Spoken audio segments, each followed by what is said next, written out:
Nanti kalau Yesus yang sudah menang itu, kita juga pasti menang. Tidak boleh tidak.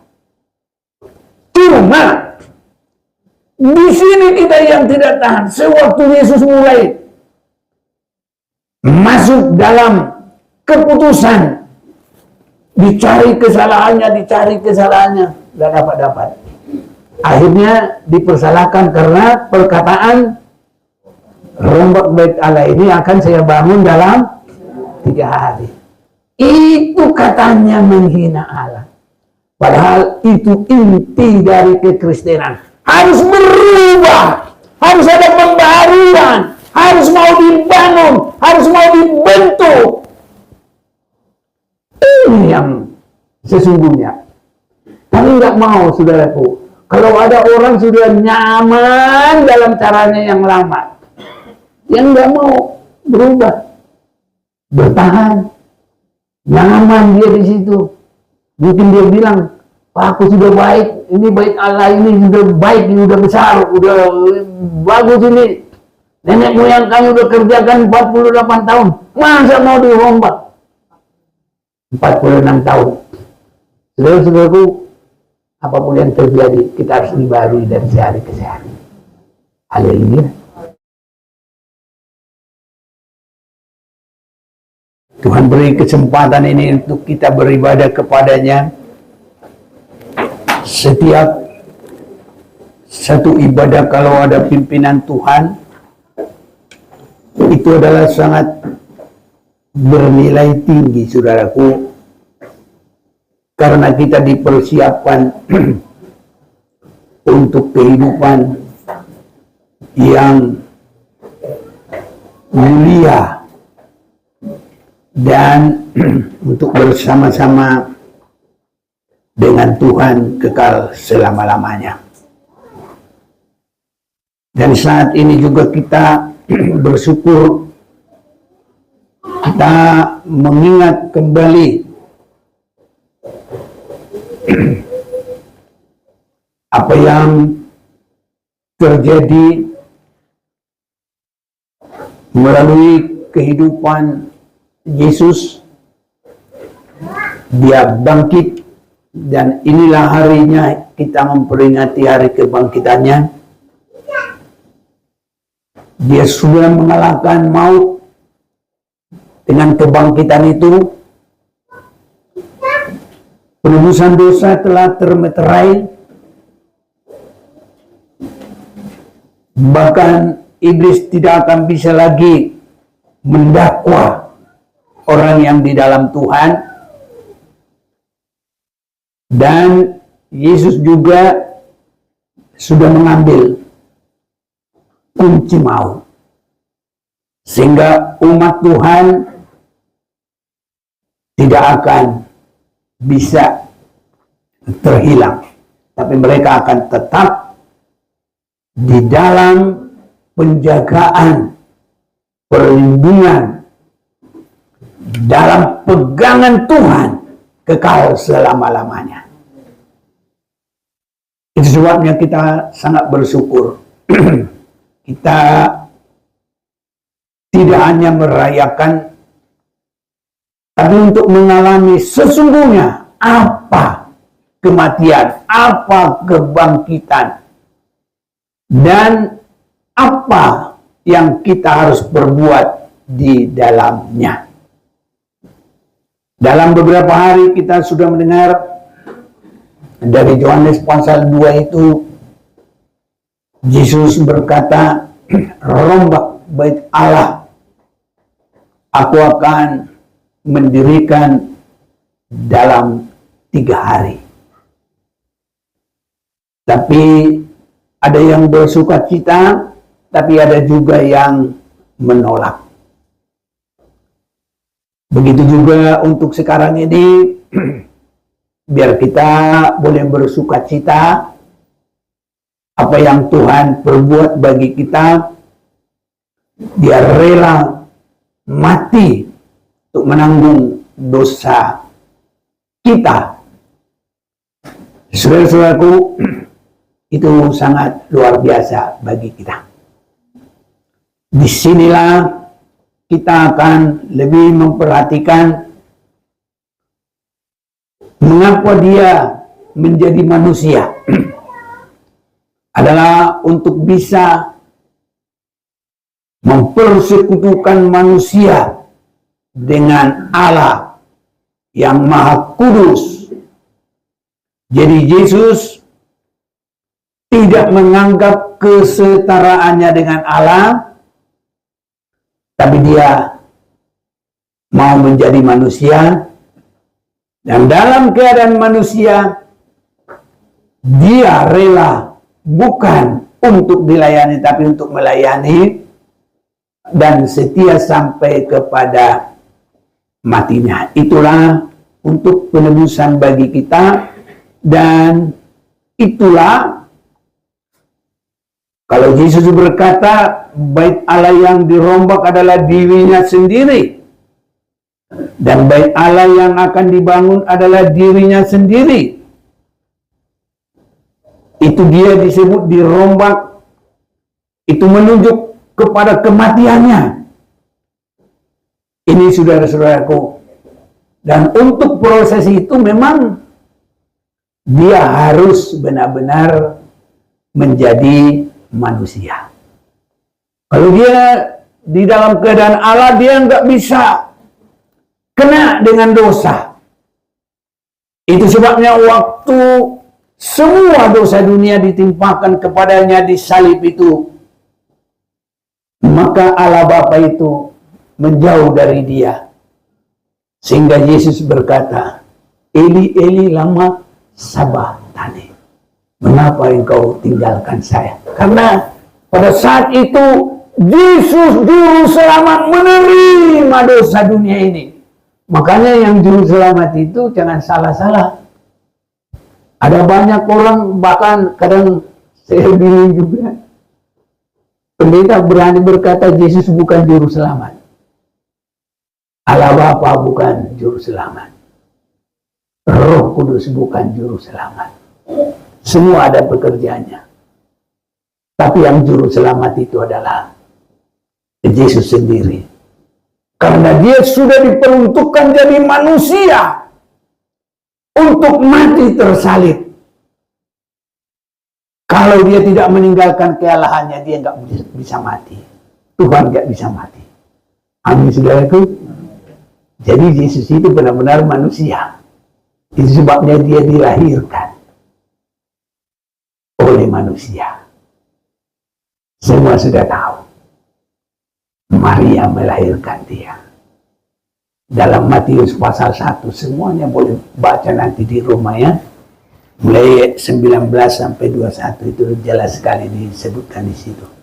Jadi mulai kelahiran itulah kemanusiaan Yesus. Setelah dia selesai mengerjakan keselamatan itu, bagaikan dia akan mendirikan dalam 3 hari. Itulah kematian, kebangkitannya, dan dia masuk dalam kemuliaan. Saat itulah dia bukan manusia lagi. Dia kembali kepada kealahannya. Kita harus benar-benar tahu, kalau Yesus menjadi manusia, itu mulai dari kelahirannya, dan itu kita boleh lihat mulai dari Filipi pasal 2, mulai ayat yang ke-6, dia tidak menganggap kesetaraannya dengan Allah, tapi dia meninggalkan kesetaraannya dengan Allah, menjadi manusia, dilahirkan. Mulai dari itulah kita bisa melihat Yesus. Ya, tapi dia kembali kepada kealahannya sesudah dia selesai mengadakan penebusan dosa itu dengan sempurna. Dia sudah mengalahkan maut, dia sudah mengalahkan iblis, dia sudah selesai ya menyucikan dosa, dia sudah selesai mengambil kunci maut. Maka dia kembali ke posisinya menjadi Allah. Dan saat itu dia nggak bisa lagi sembarang dipegang atau diapa-apakan. Dia tidak sembarang lagi orang bersentuhan dengan dia. Ini saudara-saudaraku. Dan untuk itu kita mau baca Kisah Rasul pasal 2 mulai 36. Jadi seluruh kaum Israel harus tahu dengan pasti bahwa Allah telah membuat Yesus yang kamu salibkan itu menjadi Tuhan dan Kristus. Jadi kembali kepada kealahannya. Ini saudaraku. Dan disebut di sini seluruh kaum Israel harus tahu. Dan nanti mulai dari masanya Cornelius bukan cuma orang Israel, semua manusia harus tahu Yesus itu adalah Tuhan. 37. Ketika mereka mendengar hal itu, hati mereka sangat terharu. Lalu mereka bertanya kepada Petrus dan rasul-rasul yang lain, apakah yang harus kami berbuat, saudara-saudara? Kita mau baca bersama ayat 36-37 ya. Sudah dapat, yang tidak ada Alkitab boleh melihat kepada monitor ya. Jadi Kisah 2 ayat 36, 1, 2, 3. Jadi seluruh kaum Israel harus tahu dengan pasti bahwa Allah telah membuat Yesus yang kamu salibkan itu menjadi Tuhan dan Kristus. Ketika mereka mendengar hal itu, hati mereka sangat terharu.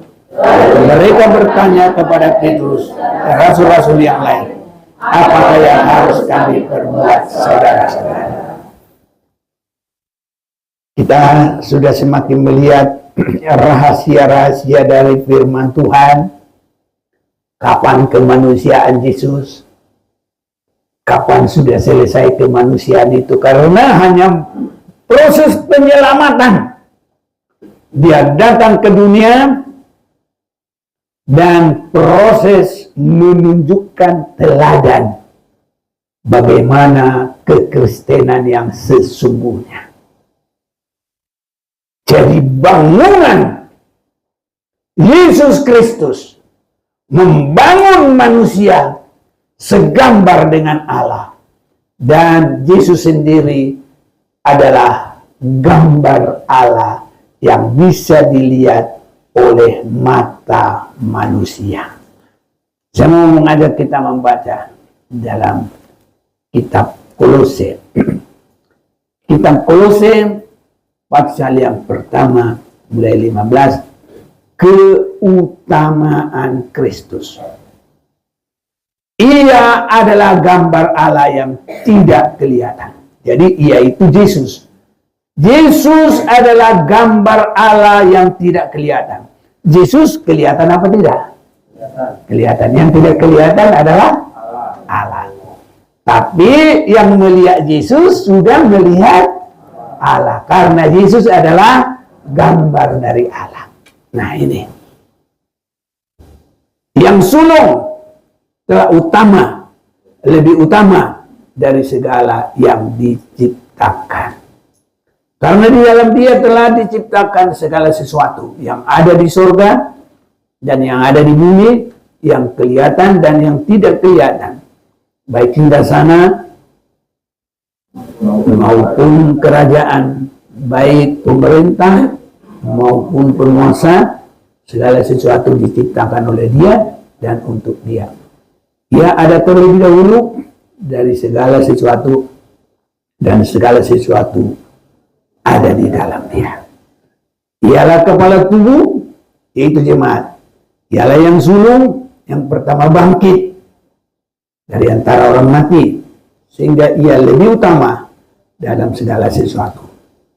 Karena seluruh kepenuhan Allah berkenan diam di dalam Yesus. Dia itu Yesus ya.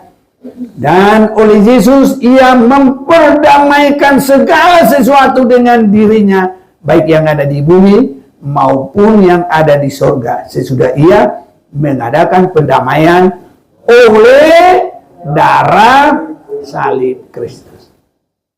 Itulah kenapa Yesus harus mati. Oleh darah Yesus.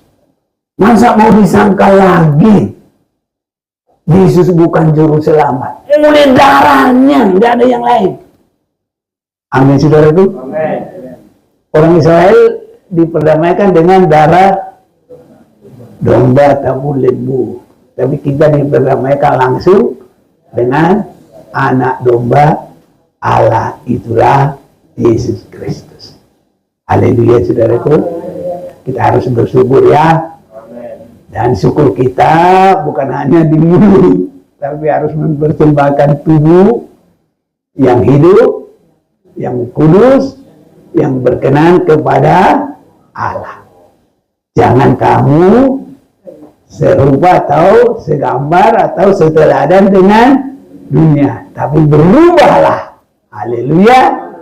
Nah, masih perdamaian. Kita lanjut ayat 20. Dan oleh dialah ia memperdamaikan segala sesuatu dengan dirinya, baik yang ada di bumi maupun yang ada di surga, sesudah ia mengadakan pendamaian oleh darah salib Kristus.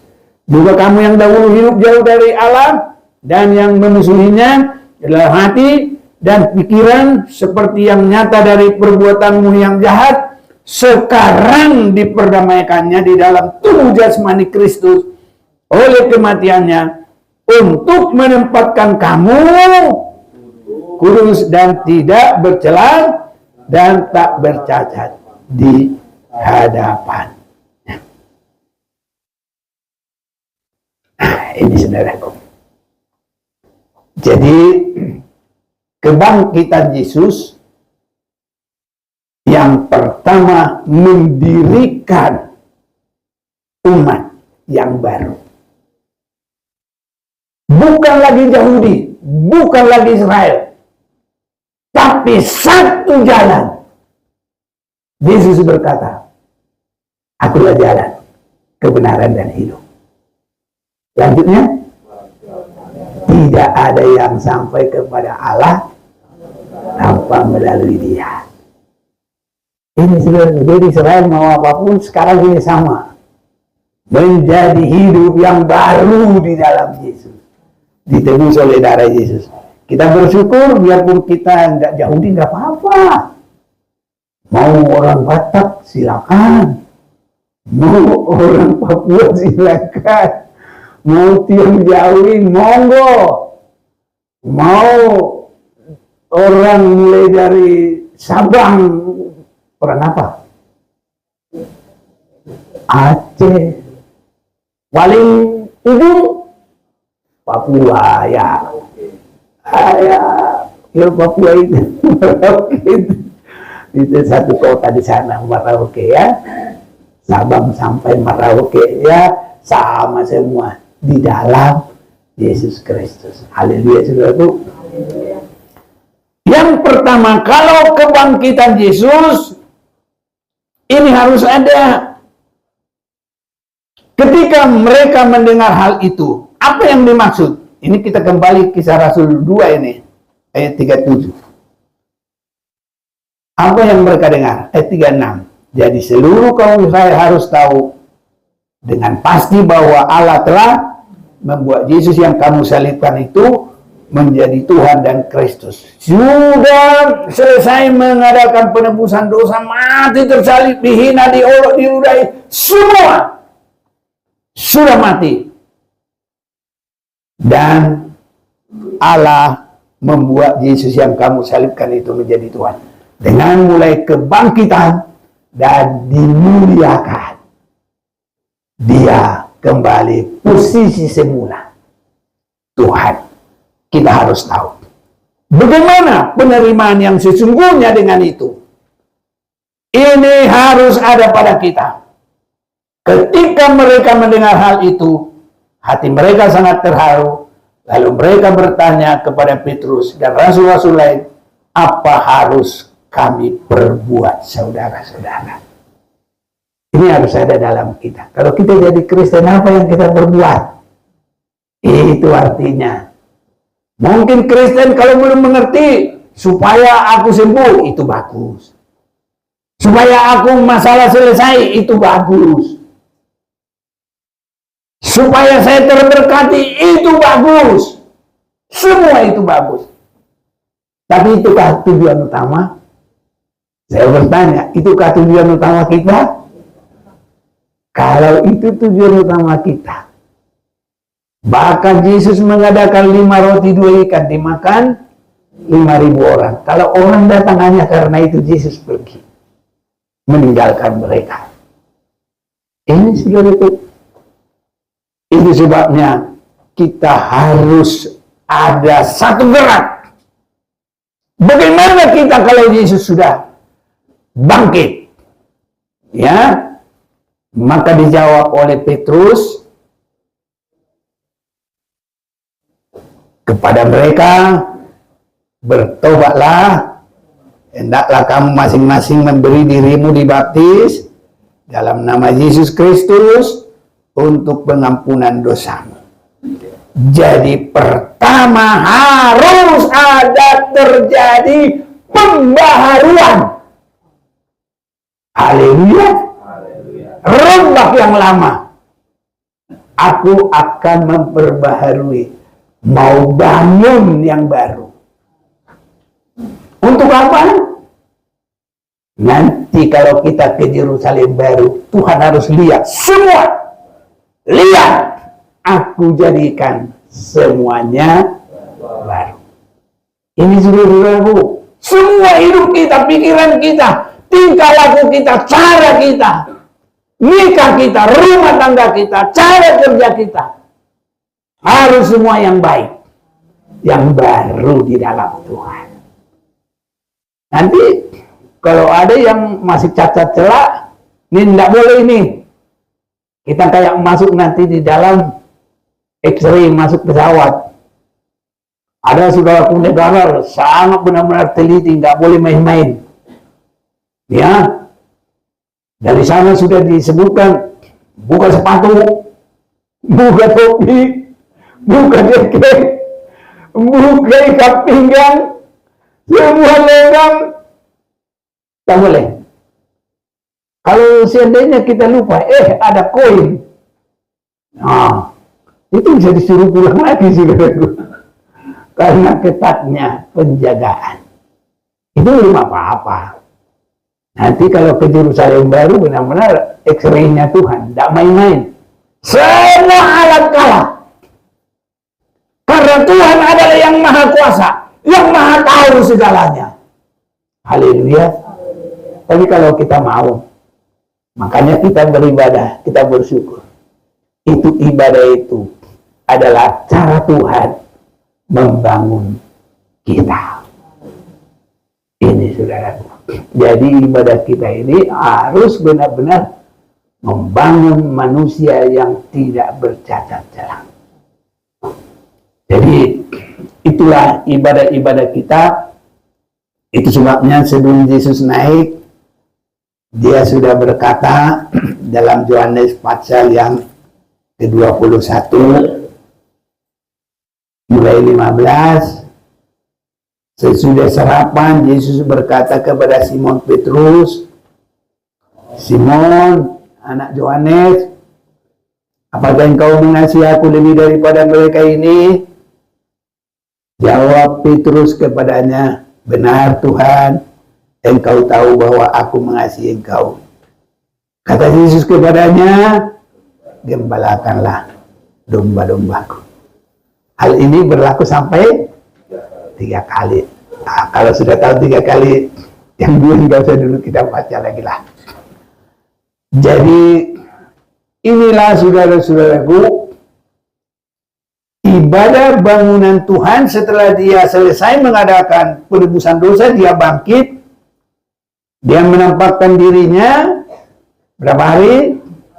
40 hari. Ya, nanti sesudah itu murid-murid berdoa 10 hari, baru turunlah Roh Kudus.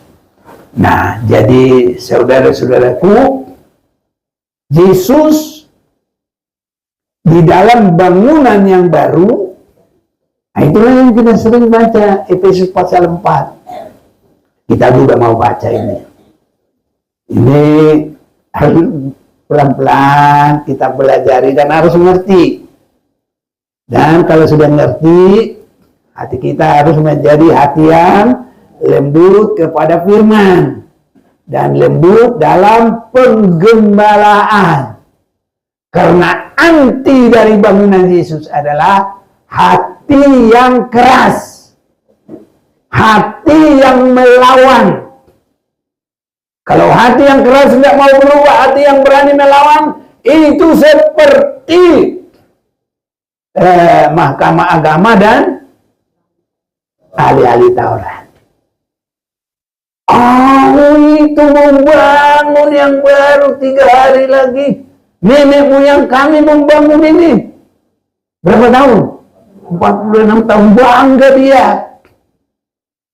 Saudara pun nggak boleh ada kebanggaan dan nggak boleh ada mempertahankan.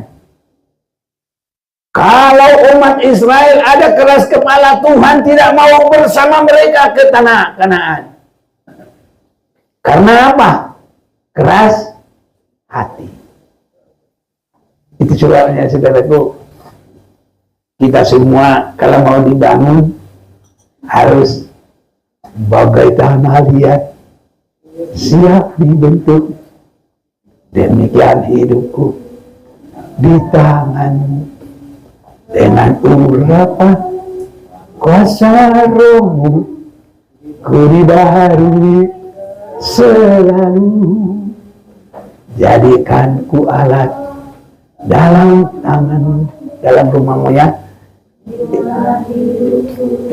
di tanganmu, dan teras turut kehendakmu, janganlah sesuai ku mau sepertimu Yesus, disempurnakan selalu dalam segenap jalanku, memulakan gereja yang mau siap bagi hari kedatangan Tuhan harus ada penyerahan. Dimulai dari apa yang kami harus perbuat. Pertama, bertobatlah. Baru nanti dibaharui dari sehari ke sehari sampai tidak bercacat celah. Haleluya. Harus ini, saudaraku. Jadi harus ada kerinduan. Jangan khawatir. Kalau kita anak yang dikasih, segala berkat nanti terarah kepada kita. Yusuf adalah anak yang sangat dikasihi. Berkatnya tidak tahu berapa kali lipat dari saudara-saudaranya. Apalagi ada saudaranya, berkatmu hanya seperti ular yang ularnya juga bukan ular sanca. Ular apa? Ular beludak. Kalau piton lumayan, itu cuma mengelilit. Kalau yang ular beludak ada bisanya lagi. Ular beludak itu kan sama dengan ular itu, kobra. Itu berkatnya siapa? Dan tapi kalau berkatnya Yusuf, yang terbaik dari ini, dari ini, dari ini, dari ini. Karena dia adalah dikasihi Tuhan, atau yang teristimewa, yang dikasihi. Yusuf yang dikasihi. Tapi bukti kehidupannya itu, saudaraku, dia meniru kehidupan Yesus. Dihina, diam. Ya. Itu tukang mimpi sudah datang. Dia nggak marah. Haleluya. Kita baru dikatai dikit, lari sudah. Apalagi nggak mau ngampuni lagi. Apalagi kalau sudah masuk dalam pepatah orang Batak, marbum maditan orara. Tahu artinya semua. Nah, Ibu Siahan nggak tahu dia. Marbum maditan orara, ketemu di Tanah Abang. Maksudnya apa ketemu di Tanah Abang? Kalau sudah mati baru ketemu di kuburan. Itu tanah merah. Di situ. Sebelum mati nggak bisa disatukan. Semua Semoga sangat dijauhkan itu dari kita. Jauh, nggak tahu sejauh mana. Pokoknya sejauh timur dari barat, engkau melemparkan dosaku. Hanya Tuhan yang bisa membuat itu bagi kita. Tapi bagi hati yang mau berdamai dengan baik, haleluya, maka harus dalam pengampunan. Busuk itu dimasukkan di sumur. Wow, nggak bisa lagi lihat kiri kanan, hanya tinggal lihat ke atas. Artinya hanya melihat kepada Tuhan. Nong nggak bisa nolong, omong nggak bisa nolong. Apalagi kakak, abang, adik nggak bisa nolong. Opung nggak bisa, semua hanya Tuhan yang tolong. Ini saudaraku, tapi begitu pun jangan sakit hati, jangan marah. Nanti kalau dia sampai di dalam kerajaannya, saudara-saudaranya belum tahu kalau dia itu adiknya, semua pada nembak. Nah, kalau justru mau menyiksa, mau balas dendam, bukannya bisa lagi, bisa sekali. Haleluya. Tapi balas enggak? Malah dia sangat mengasihi. Inilah kebenaran yang kita harus ikuti dari teladan Yesus. Waktu dia mati, dihina, diurung, apa saja, dia berdoa, Bapa, ampunilah mereka. Haleluya, saudaraku. Ini kalau kita sudah dibangun dalam Yesus harus begitu, saudaraku. Nah, sehingga kita ini nggak boleh sama dengan dunia ini, harus beda. Ini saudara-saudaraku, karena kita sasarannya Yerusalem baru, kota yang terukur, kota yang sudah benar-benar disterilkan oleh Tuhan, tidak boleh sedikit pun ada masuk noda ke dalamnya. Kalau itu kehendak Tuhan, tinggal kita yang mau berserah. Mau sepertimu Yesus, kita yang harus ada penyerahan. Disempurnakan selalu dalam segala jalanku, memuliakan nama-Mu. Inilah saudaraku harus terjadi di dalam menghadap kita. Jadi bangunan yang dibangun oleh Yesus, kita sudah lihat, kita baca sedikit lagi dalam Efesus pasal yang keempat itu. Ada yang mau tolong mulai 11?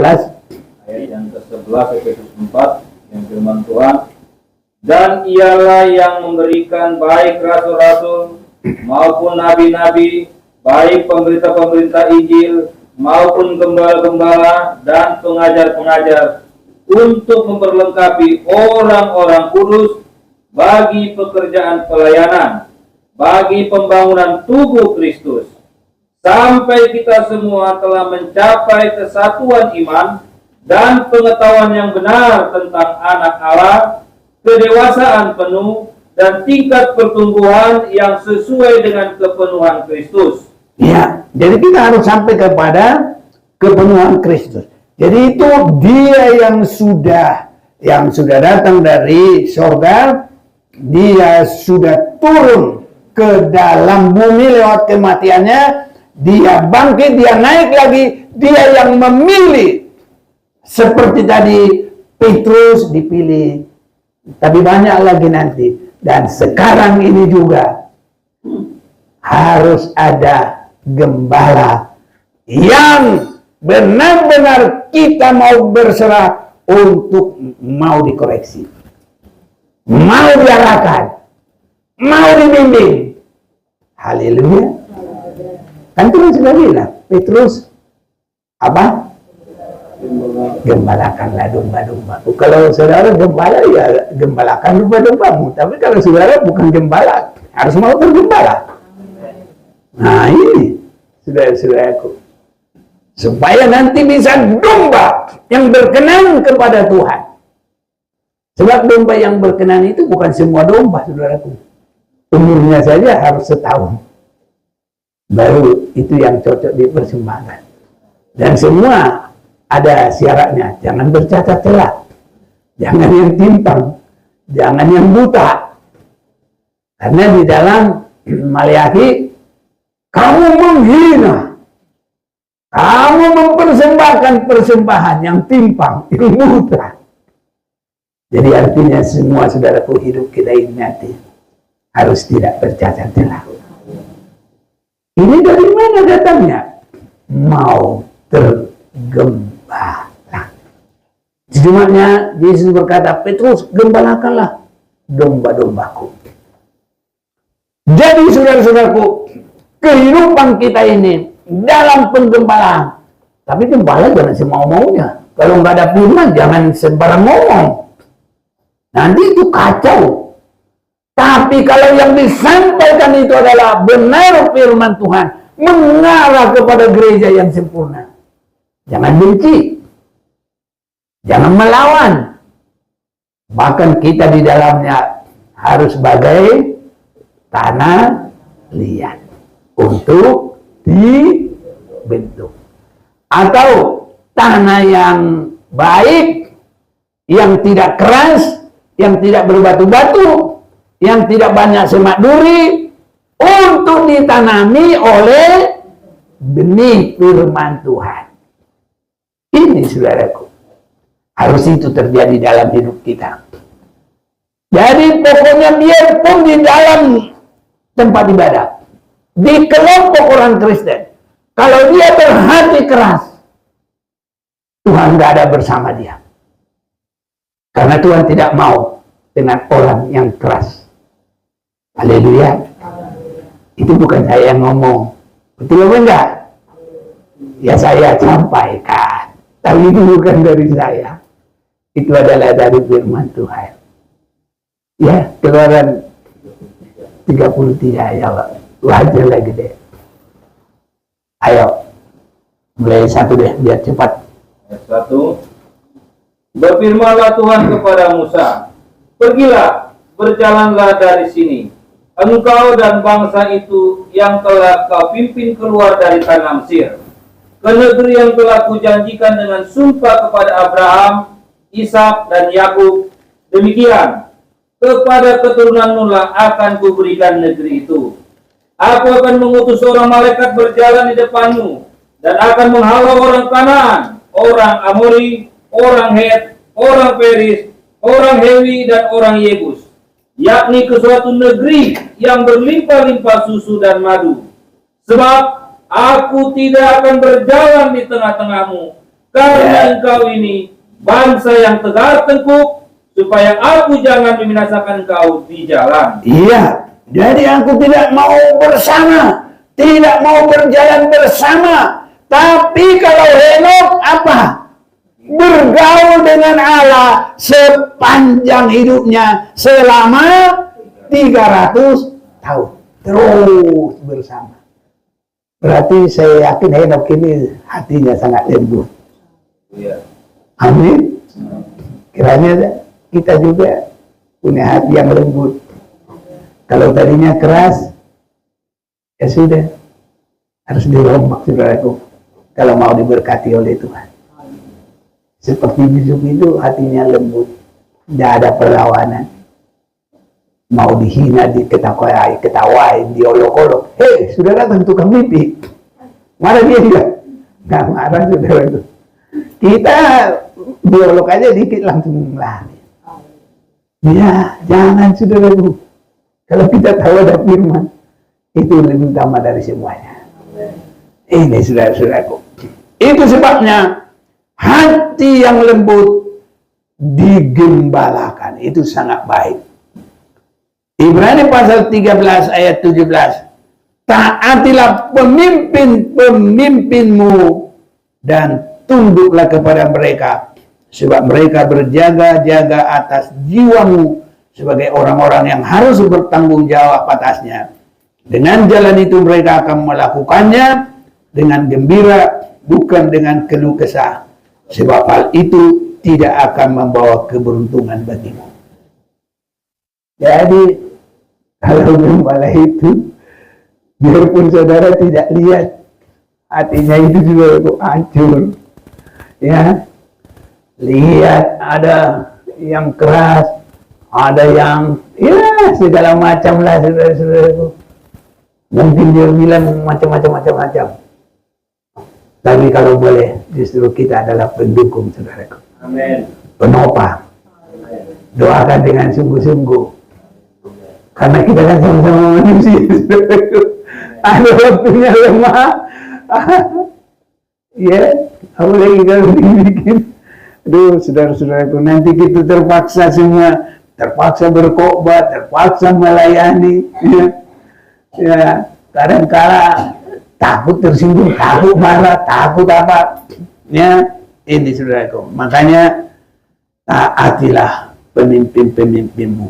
Itu artinya hati yang lembut. Tunduklah kepada mereka sebab mereka berjaga-jaga atas jiwaku.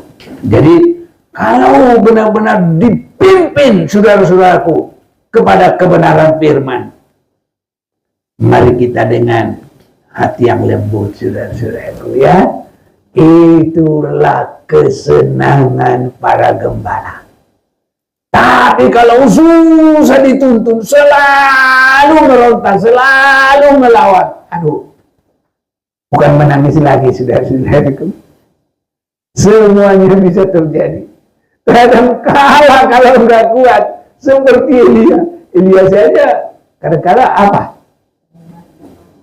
Minta mati. Tapi kalau betul nggak boleh mati juga itu. Nggak boleh berhenti. Nggak boleh lari. Terus pertahankan. Nanti Tuhan akan kuatkan. Kalau bahasa Batak, dangdul berdiri. Apa itu bahasa Indonesia? Nah, itu benar saja saudara itu. Bertahan. Hah? Nggak boleh menyerah. Apapun yang terjadi, jangan menyerah. Tetap bertahan.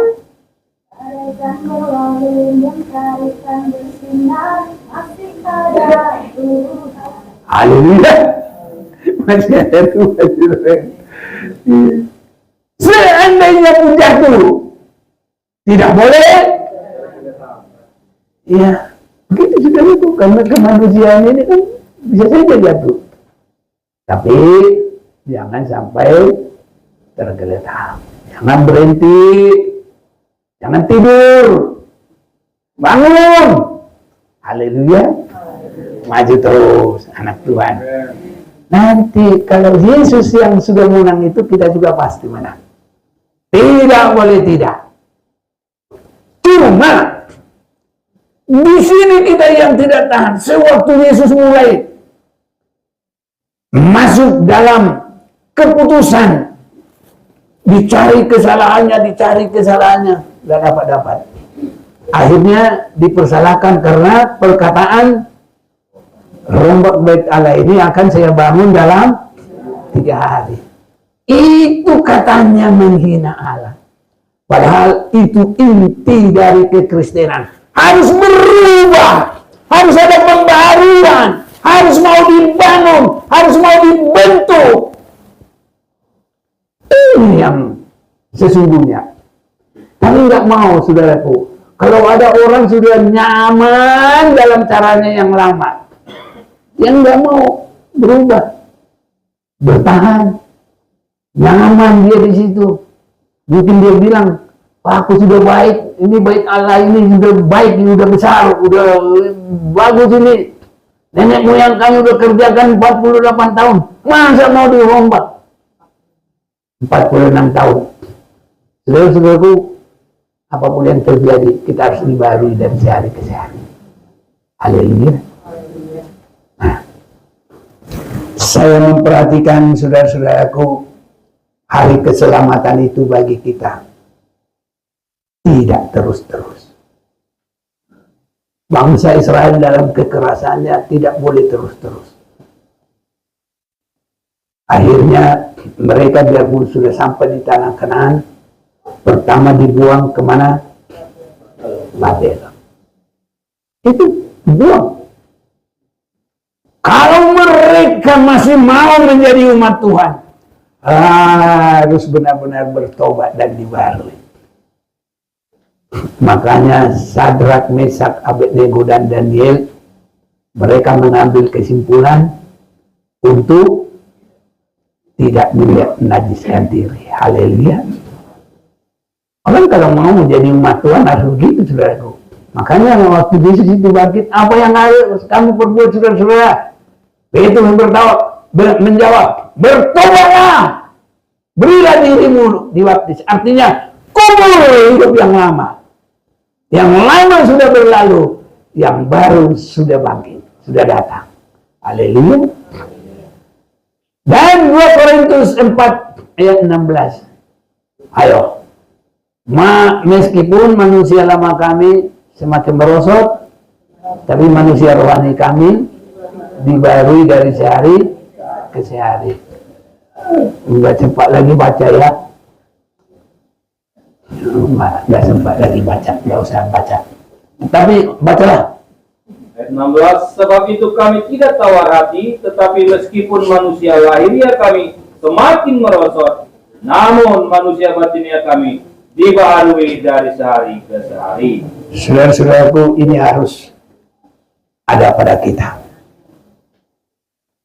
Saya lihat, saya bersyukur Tuhan kasih umur saya, jadi saya bisa kayak satu keluarga dari opungnya, mamanya opungnya, ya masih saya lihat, baru anaknya, cucunya, sampai cicitnya. Nah ini kebetulan saya yang ya sakramenin semuanya, saudara, saya lihat. Jadi kita ini juga punya waktu tersendiri. Sebabnya kita usahakan jangan membuang-buang waktu. Ini harus terjadi bagi kita. Pergunakanlah waktu yang ada. Karena hari ini adalah hari yang jahat. Kapan itu? Begitu kita dengarkan firman Tuhan. Itulah saat, saudara-saudaraku. Sama seperti saya. Apapun yang bagaimanapun orang bilang, wah ini Pak Mani nggak mau. Ya artinya masih kuat aja katanya. Ada yang bilang nggak berubah ya katanya, macam-macam lah. Ada bulu-buluku, wah ini masih ganteng juga ini katanya kan. Ya udah macam-macam lah dia. Dan saya lihat saudaraku, kita ini ada waktunya. Biarpun bagaimana sekarang ini, kalau saya itu mengerti, saya tahun 70-an, umur 70-an bukan tahun 70. Tahun berapa umur 70 ya? Masih kuat saudaraku. Wah, main bulu tangkis sana sini, gitu saudaraku. Tapi kalau sekarang nggak bisa. Mau tidur aja kadang-kadang nyari celahnya, kayak apa tidur. Kalau dia nanti bangunnya repot saudaraku. Jadi dia bagaimana manusia itu ada waktu. Kita nggak tahu waktu kita, hanya Tuhan yang tahu. Jadi pergunakan waktu yang ada. 2 Korintus 6 mulai 1. Sebagai teman-teman sekerja, kami menasihatkan kamu supaya kamu jangan membuat menjadi sia-sia kasih karunia Allah yang telah kamu terima. Haleluya. Jangan sia-sia. Sebab Allah berfirman, pada waktu aku berkenan, aku mendengarkan engkau. Dan pada hari aku menyelamatkan, aku akan menolong engkau. Ada waktunya. Ada waktunya semuanya. Dan yang mengatur waktu bukan kita. Adakah yang bisa berkata, aku umurku cuma 70? Gak bisa. Siapa yang mengatur umur kita? Tuhan. Amin. Aku harus umur 120 tahun. Seperti siapa? 40 tahun di Mesir, 40 tahun di Midian, 40 tahun dalam pelayanan. 120. Kita nggak bisa. Itu sebabnya bersiap-siap. Hari ini adalah hari penyelamatan itu. Jangan sia-siakan. harus mulai berkata, aku mau hidup benar. Karena kita sudah berkata, apa yang harus aku perbuat? Ya, berubahlah. Dan kita mengakui segala kelemahan kita. Sucikan dengan darah-Mu Tuhan Yesus. Kepadamu kuserahkan hidupku. Saya mau meningkat. Karena kita harus masuk dalam peningkatan. Hari demi hari dibaharui. Sampai tidak bercacat celah. Ini waktu untuk ini kita tidak mengerti, saudaraku. Kadang-kadang saya juga berpikir, ya, itu dulu kok masih kumpul itu. Waktu aku di Mawar Saron, sama-sama kami di situ. Tahun 2002. Ya, di situ. Jadi bukannya akan datang. Itu sama-sama kami, dia di situ dulu. Tinggal dia. Umur berapa? 60 berapa gitu. Ini saudara-saudaraku ya, teman-temanku dulu, banyak. Nah itu dulu si Jakob Nawawi itu ya, di sini itu kita semua, ya. Dia bilang, aku yang paling tua di sini. Bapak jangan dulu. Aku menang satu dia bilang. Jadi dulu waktu dia masih hidup, umurnya dia setahun di bawah aku, itu Jakob Nawawi. Nah, saya berangkat dulu, dia sudah duluan. Banyak. Jadi ada kemurahan Tuhan buat saya. Mana Bapak siapa itu? Si Tampu Bolon itu. Serang. Udah ke Serang dia. Dia bilang, wah Pak Mane gini. Dia tahu kan saya udah. Ada karunia Tuhan buat ini Pak Mane gini katanya. Ada Tuhan lihat. Makanya dia dikasih umur lagi katanya. Ya memang saya akui. Kalau saya ini sudah tidak ada artinya, buat apa saya hidup? Itu bukan biarkan. Kayak di bawah angin aja hilang. Ini sudah aku. Ini sebabnya, ya, ini nanti bulan 6, ada berapa membuat seminar di Medan, tadinya satu di Batangkui, satu di Lauce, baru nanti satu di Nias. Itu bulan 6 harus pergi saudara-saudaraku. Ya. Seminar para pendeta-pendeta yang puji Tuhan lah. Nah makanya saya pikir ya itulah makanya Tuhan belum suruh saya pulang. Jadi harus masih banyak kerja biar tua-tua. Ya gak apa-apa. Kekuatan datang dari Tuhan, kemampuan dari Tuhan, anugerah dari Dia, hikmat dari Dia, semua dari Dia. Kebolehan kita, kemauan kita juga dari Dia. Kalau Tuhan tidak mengerjakan kemauan bagi kita beribadah, pasti saudara tidur-tidur di rumah. Tapi karena Tuhan kasih kemauan kepada saudara, biar pagi-pagi bangun dan datang ibadah. Haleluya. Seandainya juga usia di hujan, mau datang juga. Haleluya saudaraku. Apalah itu, Yesus masuk. Nah, saudara kita yang pergi ke Israel, Via Dolorosa itu permulaan masuk, mau naik ya ke Jeruzalem ya, berapa kali dia jatuh apa semua begitu saudara-saudaraku. Jadi kita belum sampai keluar mengeluarkan darah, sebabnya kita harus mau setia saudara-saudaraku, dan sampai benar-benar kita nanti tidak bercacat celah. Kiranya Tuhan kuat dan Tuhan tolong kita semua. Mari kita mau datang kepada Tuhan.